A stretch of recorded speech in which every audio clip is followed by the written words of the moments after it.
And the reason was my grandfather was Shomer Shabbos. My parents were secular. But my mother loved my father so much that when her father called and sent Laibush to the shul with me, of course, she wanted to please her father.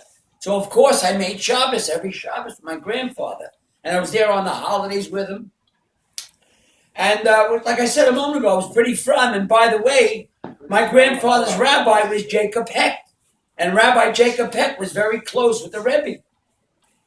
Anyway, what happened was when I was 17, my grandfather passed away. So I lost everything. I felt, well, I have to go off to shul, I have to lay tefillin, and wear yarmulke and say and daven. What for? I said, who am I going to please? Before I was pleasing my grandfather. I didn't think about pleasing myself. I was making my grandfather happy, and I loved making my grandfather happy. When we came back from shul, I always remember my grandmother always had a beautiful kosher meal waiting. You know, the chicken soup and the roast chicken and the potatoes and the chopped liver. It was a meal that you could just imagine how delicious it was. But once my grandfather passed away, I said, I don't have to go no more. What for? To please whom? So after about close to 40 years later, I moved here to Miami, which I'm living here now 10 years. And I knew in my heart, I said, I got to go back. My neshama was pushing me. I don't know why, but you got to go back and make Shabbos again. This is close to 40 years later.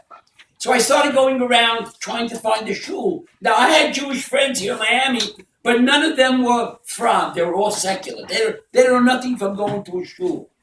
So anyway, on my own, I would seek out a couple of shuls, and I didn't feel comfortable. Till finally one Sunday morning, about 9 years ago, I was playing tennis, and it started to pour. So instead of going home, I said, I'm going to try the shul on Hallandale Beach Boulevard. I'll check it out. If I like it, that's the shul I'm going to make Shabbos on, Welcome Shabbos. So I walked in the shul. I don't know where to go. I'm standing by the door, and the Rabbi Schwartz, I don't know his name at the time. I knew he's a rabbi. He's looking at me. He said, what are you standing by the door? Come on in. I says, Rabbi, I don't know where to go. He's, come on in. He's, what's your name? I says, Laibush Mordecai. He's on Rabbi Schwartz. Okay. We just finished davening, he said. We're going to sit down and have a bagel and coffee. Why don't you join us? He said, I'd love to. So I'm sitting next to the Rabbi Schwartz, and he starts questioning me. He said, you move here or you visited your parents? I said, no, my parents both passed away, Rabbi, and I moved here. And now that I moved here, I'm looking for a place to make Shabbos, to welcome Shabbos. He said, I hope you welcome Shabbos with us.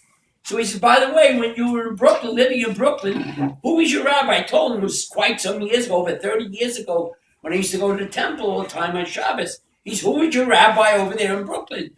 So I said, my rabbi was Jacob Hecht. Well, he stands up, the Rabbi Schwartz, he starts to laugh. So I said, Rabbi Schwartz, what did I say so funny? I just mentioned who my rabbi was in Brooklyn.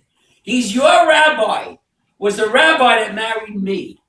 So I knew then that this is the temple, this is the shul that I have to go to welcome Shabbos, which I've been going there for the past 9 years. And in fact, that's how I met Rabbi Kiedman. Because Rabbi Kiedman, as he could tell you, he was a teacher there with the girls' high school.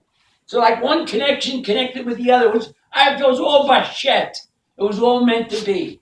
And with that, I want to say, now that I've returned, and I'm pretty from, I wouldn't say 100%, I still have a way to go. I say, now, Father, Hashem, hear our prayers, Father. End the gullus and bring the Mashiach today.